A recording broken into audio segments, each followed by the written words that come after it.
정직한 관찰, 따뜻한 대화. 국민TV 라디오의 서영석의 타임라인을 듣고 계십니다.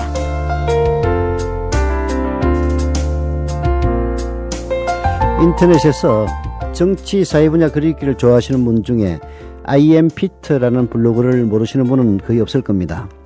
일선 취재기자보다도 더 밀도 있는 취재와 깊이 있는 분석력으로 이미 정계, 언론계까지 팬층을 확보하고 있는 IMPT.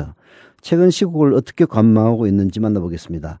본명은 임병도 씨인데요. 제주도에 거주하고 있습니다. 자, IMPT님 지금 연결되어 있습니다. 여보세요? 네, 안녕하세요. IMPT 임병도입니다. 네.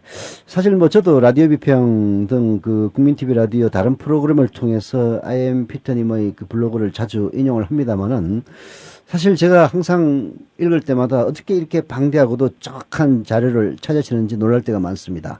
이게 노하우 같은 것 좀 우리 팬들을 위해서 좀 밝혀주시죠. 그러니까 근데 형사가 보통 이제 단서 하나 가지고 이제 범죄자를 찾지 않습니까? 네. 이런 수사기법을 생각하시면 됩니다. 수사기법. 그러니까 네. 주제를 선정하면은 일단 주제에 관한 모든 자료를 다 이제 탐문수사처럼 다 찾아놓습니다. 네. 그 다음에 그 안에 보면은 그러니까 수백 수천 개가 있지만은 그 자료 중에는 분명히 핵심을 알려준 대목이 있는데 네. 그 핵심을 이제 찾아내는 거죠. 그래서 노하우는 24시간 앉아서 관련된 자료를 계속 찾는 거죠. 그러면 이제 나오더군요. 네. 구글링으로 찾습니까? 구글은 이제 기본이고, 보통 이제 검찰, 논문 자료, 수사 기록, 하여튼 인터넷에서 찾아낼 수 있는 자료는 뭐든지 다 찾아냅니다. 인터넷으로 거의 다 하시죠? 예, 인터넷에서 모든 자료를 찾는데, 이제 국회 도서관이나, 그 다음에 국립도서관이랑 연결되어 있는 데만 가서 찾을 수 있는 데는 직접 가기도 합니다. 네. 자, 자료를 검색하시면서 과거와 오늘의 입장이 확연하게 달라진 표리부동 인사 베스트 3를 갖다가 한번 선정해 보신다면요. 이거 무슨 재미로 여쭤보는 질문입니다. 3위는 제가 생각한 건 이제 윤창준 전 청와대 대변인. 윤창중, 미스터 윤. 네. 이 사람을 선정한 이유는 뭐냐면은, 이제 보통 진보에서 무슨 말을 하면은 막말이라고 얘기하는데, 네. 윤창준 전 대변인이 했던 칼럼 보면 거의 정말 막말이 아니라 욕설이었거든요. 막말이 아니라 욕설이었다? 근데 자기들은 이제 칼럼이고, 네. 이제 다른 세력은, 막말이라고 자꾸 얘기하는 이런 모습들, 이건 바뀐 그런 모습들이 아니라 완전히 그 사람들 핵심에 대한 내용을 보여주는 거죠. 또 2위는 누굽니까, 그러면? 이제 요새 이제 한강옥, 김병기, 하나가 동교동 가신들이죠. 또 이분들은 왜 이렇게 표리부동이 됐습니까? 그러니까 이분들이 이제 원래는 자꾸 진보라고 이제 주장했었는데, 네. 갑자기 이제 노무현 정부 때 이제 끈이 떨어지면서, 네. 이제 갑자기 이제 새누리당을 지지하고 박근혜 후보를 했는데, 네. 이 사람이 무슨 얘기를 했냐면은, 김경재 인수위 국민 대통합 수석부위원장 같은 경우는 48%도 중요하지만 우선 51%를 대변하는 게 더 중요하다고 했거든요. 네. 원래 진보에서는 이런 얘기 절대 못 나오죠. 그러니까 제가 볼 때 이분들은 진보의 탈을 쓴 보수거나 아니면은 대한민국 보수, 그러니까 권력을 잡기 위해서는 무엇이든지 할 수 있는 정치인들이 얼마든지 이 대한민국에 존재하고 있다는 걸 보여주는 사례입니다. 그러면 넘버 원, 베스트 the first는요? 1위는 대통령 각하죠. 대통령. 네, 일단은 대선 전, 대선 후, 성인과 비포, 애프터처럼, 네. 그냥 박근혜 대통령이 많이 바뀌어졌죠. 그러니까 네. 예전에는 소통 안 하시다가 대선 전에 갑자기 소통하시겠다고 막 하시더니, 네. 실제적으로 기자회견이나 국민과의 대화 이런 거 없었죠. 네. 그 다음에 공약 계속 폐기되고 있죠. 네. 그러니까 제가 볼 때는 김기춘 비서실장 온 것부터 시작해서, 네. 아마 이제 잘 팔리는 거는 국민과의 약속을 헌신짝처럼 버릴 수 있는 100가지 노하우, 이런 책들, 이런 거 잘 팔릴 것 같아요. 좀 좋은 쪽으로도 봐주셔야죠. 그래도 대한민국을 대표하는 대통령인데. 그러니까, 예전에 노무현 대통령 때는 더 심했는데요. 이 정도는 정말 아무것도 그렇죠. 노무현 대통령 때 지금 현재 집권 세력들이 했던 욕설이나 막말을 보면은, 우리 IMPT님은 아주 점잖은 수준이죠. 그리고 김대중 대통령은 담벼락에 대통령 욕을 해도 상관없다고 했기 때문에 이런 거는, 네. 정말 문제될 건 없습니다. 네. 자, 그러면 본론으로 들어갔죠. 국정조사 23일 날 이제 끝나는데요. 핵심은 21일 날 과연 권영세 그리고 김무성 두 사람이 정원대 쓸 수 있느냐 매우 불투명한데요. 이번 국정조사 그리고 지난번 금요일 날의 원판 청문회 보신 소감 좀 얘기해 주시죠. 그러니까 제 블로그는 이제 악성 댓글 사람들이랑 똑같은 것 같아요. 네. 아무리 이제 뭐 논리적으로 제가 자료를 찾고 그랬어도 네. 넌 오빠야, 넌 빨갱이야, 넌 종북이야. 네. 그러니까 이 사람들은 선악의 개념이 없습니다. 아. 새누리당 김태 의원은 네. 춘천지검 부장검사 출신인데 네. 이 사람이 원세훈 그 검찰 공소장 수천 페이지의 그 자료들을 봤을 거 아닙니까? 그렇죠. 근데 원세훈을 향해서 아이고 나와줘서 고맙습니다. 이게 진짜 이해가 안 되잖아요. 김재원 씨도 검사 출신 있죠. 예. 야, 자기도 검사를 했으면서. 참. 그러니까 검사들이 검사 공소장에 말도 안 되는 얘기에 속했어요. 분명히 그러니까. 그런데도 그 사람들은 그렇게 얘기를 해요. 네. 오늘 이제 그 최현락 서울경찰서 수사과장이랑 이강석 수서경찰서장, 네. 권은희 수사과장, 그다음에 네. 댓글 분석관, 국정원 여직원 국정원 직원들이 오는데 네. 이제 오늘 분명 새누리당은 이렇게 얘기한다고요. 이제 국정원 여직원을 막 가녀린 여성. 근데 이 여성이 국정원으로 기본적으로 특공무술에 천리행군, UDT 이런 훈련 다 받은 사람이거든요. 이런 여자가 어떻게 안젤리나 졸리처럼 대단한 능력이 가진 사람이지 이게 무슨 여성이 될 수 있겠어요. 남재준 원장도 좀 이상한 사람 같아요. 그냥 가냘픈 여자라고 얘기하면 될 것 같다가 전혀 가냘프지 않다라고 얘기를 해가지고 그렇게 망신을 당하고 있어요. 특공무술을 했다는 거는 남재준 원장이 얘기했던 것 아닙니까? 아니, 그러니까 기본적으로 국정원 요원이 되면은 다 그런 훈련을 거치거든요. 예. 공수훈련만 해도 그게 얼마나 힘든 훈련인데 그걸 다 했는데. 참나. 그러니까 제가 볼 때는 아마 그 국정조사는 이제 보고서 채택도 어려울 것 같고, 네. 그다음에 이제 제가 생각하기에는 처음에 이제 그 희망을 품었죠. 이제 국정조사를 통해서 뭔가 국민한테 밝혀질 것이 있을 거다. 네. 그런데 전혀 밝혀진 것도 없고, 밝혀지긴 있었죠. 근데 언론에 안 나오죠. 네. 이제 결국은 이 국정조사로 해결될 수 있는 게 아무것도 없다는 생각을 가졌고, 저는 이제 지난 금요일 이후로는 이제 포기했습니다. 포기하셨다. 네. 그렇게 된 배경에는 새누리당의 이른바 뻔뻔한 그 후한무치한 전략에 민주당이 말려 들어가서 그래 된 거 아닙니까? 어떻습니까? 예, 그렇죠. 그러니까 제가 볼 때는 이제 민주당이 정말 얻어 터진 거죠. 그런데 이제 민주당이 터진 게 보통 이제 술 먹고 용감한 사람들 있지 않습니까? 이 사람들 법이고 뭐고 아무것도 없고 무조건 큰 소리 치고 물건 던지고 그러지 않습니까? 네. 그러니까 이게 이제 새누리당이 똑같은 전략이죠.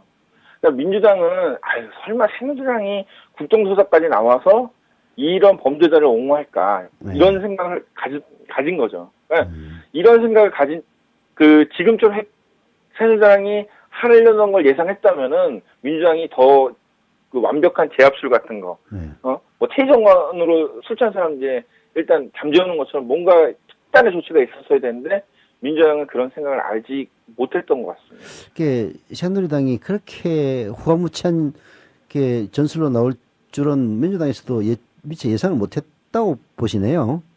그렇죠. 이 정도까지라는 생각은 그 사람들도 못했죠.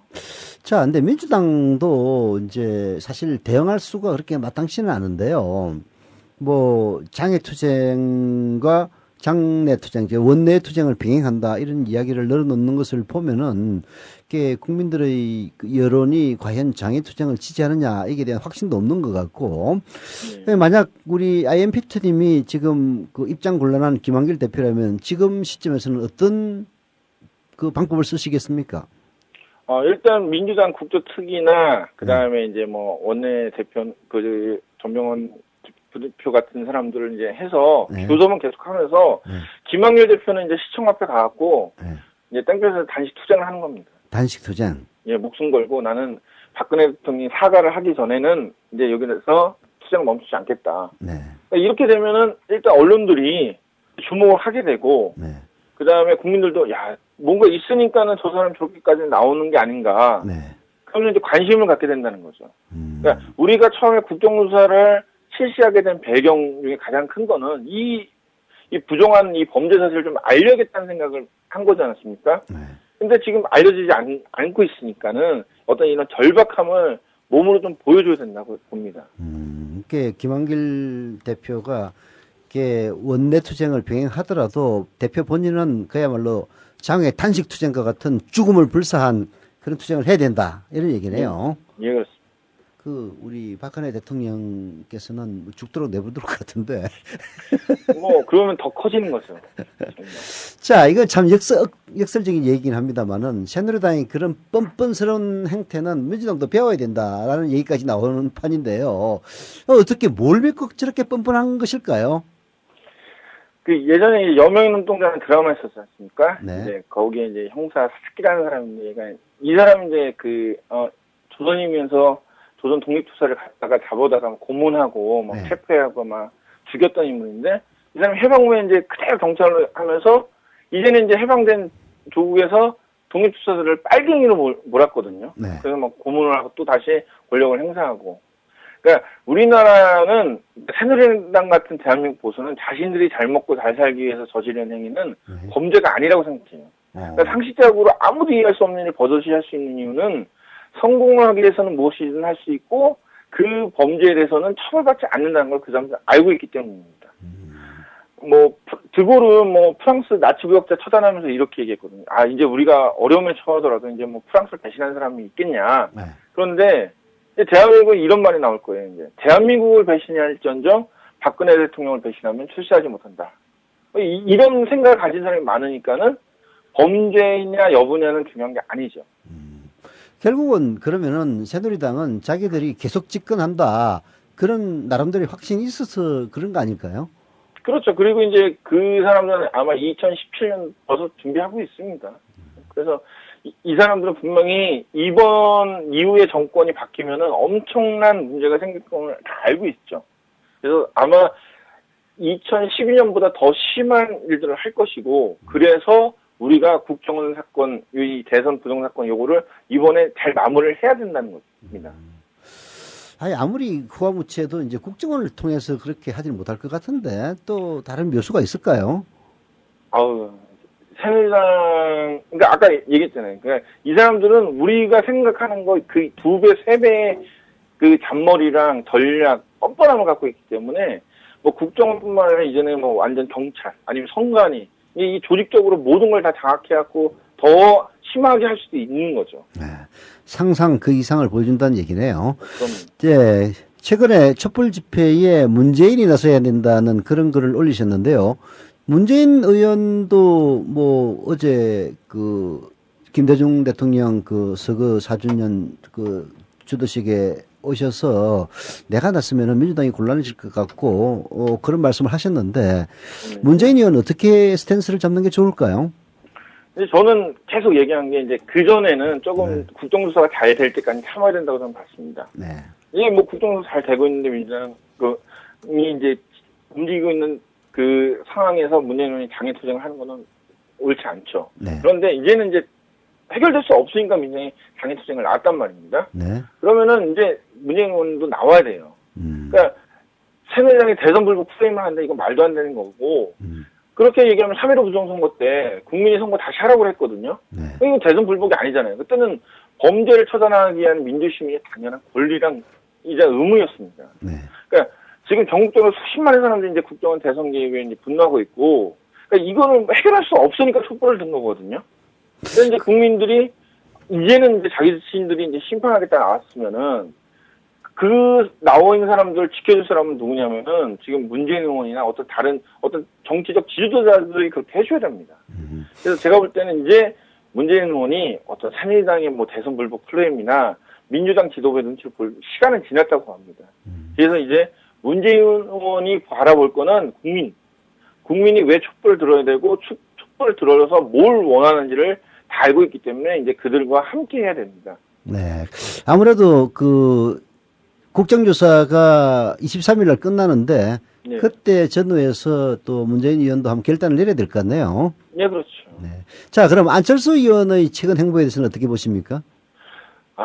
그러니까 일단 계속 바라보고 있는데 이제 안철수 의원이 예전에 이제 조금 존재감이 사라지다가 요새 이제 계속 빠른 게 이제 시국천하에서 얘기를 하고 있는데 네. 이제 그 안철수 의원이 침묵하는 거는 좀 다른 사람과 다릅니다. 네. 박근혜 대통령은 어떤 권력이 있으니까 이건 버티는 거고, 문재인 의원은 뭐 아까 얘기했듯이 뭐 어떤 뭐 민주당 지도부의 문제 때문에 뭐 기다리고 이런 국정조사 기다리는 거고, 네. 사실 안철수 의원의 침묵은 사람들로 하여금 답답함을 유발을 하는 부분이 있습니다. 그리고 또 이제 안철수 의원이 나서게 된 배경 중에는 뭐냐면 새로운 정치를 하려고 시작한 거지 않습니까? 네. 그렇다면 이제 새로운 정치를 자꾸 보여줘야 되는데 지금 보여주는 게 없기 때문에 네. 국민은 지치고 있고, 네. 그러니까 이제 아직까지는 계속 기다리고 있어주죠. 근데 이제 그 기다림이 오래 갈 것 같지는 않습니다. 아니, 다른 건 몰라도 좀, 이게 국기문란 사건에 대해서는 좀 분명하게 투쟁에 동참해 주는 것도 좋을 것 같은데, 그럴 가능성은 있어 보입니까? 아마 제 생각에는 이제 국정조사가 이제 결과 보수 채택이 안 되고 문재인 의원이 장애투쟁 나오고 이제 정말 전국적으로 뭐 수백만이 이제 일어선다면은 그때는 아마 이제 안철수 의원도 좀 나서지 않을까 그렇게 보고 있습니다. 간을 한참 보고 나서 나오신다는 얘기네요. 자, 개표 부정 문제에 대해서 한번 심층 취재해 볼 생각은 없습니까? 지금 계속 자료를 찾고 있습니다. 그래서 지금 유권소나 아니면 각종 게시판, SNS 올라오는 제보를 제가 다 모으고 있습니다. 네, 모으고 있고, 그 중에는 분명히 신빙성이 있어갖고 제가 정보공개 청구나 어떤 제 나름대로의 이제 자료 검증을 하고 있고, 네. 그러니까 제가 조심하는 거는 뭐냐면은 이런 사안들, 개표 부정 같은 이런 중요한 사안은 정확하게 검증된 상황에서 터트려야지, 괜히 어설프게 터트리면은 국정원 여직원 사건처럼 오히려 역풍을 맞을 수가 있거든요. 네. 그래서 조심스럽지만은 지금 계속 자료를 모으고 확실하게 지금 만들고 있습니다. 네. 그거 좀 잘 됐으면 좋겠네요. 네. 자, 마지막으로, 개인적인 질문 하나만 딱 할게요. 전업 블로그신데, 예. 거기에 합당한 수익이 있습니까? 어떻게 사십니까? 수입은 어느 정도 먹고 살 수 있고, 그다음에 이제 취재하는 거 빼놓으면은 이제 조금 부족하긴 하지만은 이제 제주도니까 살 수 있습니다. 후원을 받으시는가요? 예, 지금 원고료 강의료도 있지만 후원금도 그만큼의 이제 그 비중이 있어갖고 거의 후원금이 많습니다. 네. 아니, IM 피터님 정도 되면은 후원금이 한 달에 1억 원 정도는 돼야 될 것 같은데 전혀 그렇지 않은 것 같아서 참 안타깝습니다. 아닙니다. 예, 말씀 감사합니다. 네. 예, 지금까지 파워블로그 IM 피터님을 아침에 초대해서 이런저런 이야기 나눠봤습니다. 저는 문희정 아나운서의 간추린 뉴스를 듣고 다시 오겠습니다.